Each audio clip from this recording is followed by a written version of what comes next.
It's just a really fantastic club. This is what education should be. Science, technology, engineering, mathematics. That's key to the success of our nation. We need to get this at every high school in the country. Until we remove any and all stigma from being super successful in scientific fields at younger ages, we're not going to be there. FIRST does that. I've seen robotics go from being a bunch of kids who didn't really want to admit that they were on the robotics club to being one of the more popular clubs in school. Our team is enormous. We're huge. We are a very large. NRG, on average, is around 95 students. We had a competition where we would see if our robot could stack totes faster than 2 football players. Big surprise, our robot won. Whenever an opportunity arises, whether it's a science fair at an elementary school, whether it's a 4th of July parade, whether it's a car show, whether it's doing presentations at the Microsoft store or at the Kids Quest Museum, you can find us there. When you take a little child and you put their hand on the joystick and they see how it operates, you see the spark in their eye light up. You know that you've influenced them in a way that is tremendous.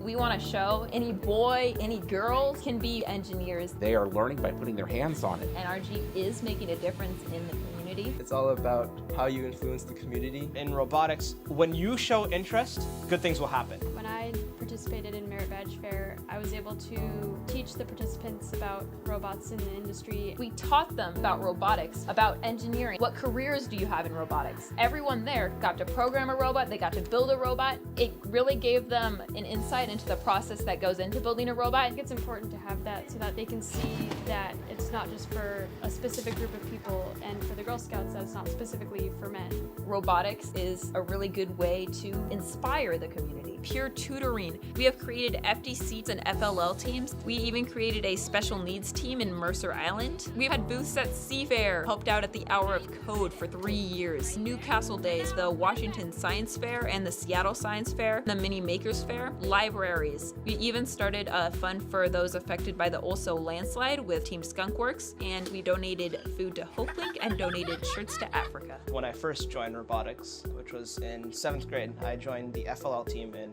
Tai. My first real world application that I learned from that group was public speaking. It's really improved my public speaking over the time that I've spent with NRG, and that the skills I've learned will really help me in the future when I go into a STEM career. It's really helped me improve public speaking. I mentored at my old elementary school. At first, you do need to give the kids a push in the right direction. Then, after a couple weeks, they come up with their own ideas. They help themselves work together in a gracious and professional way. After having seen what I have over the last several years with NRG, I don't know why we don't do this in every school in the country.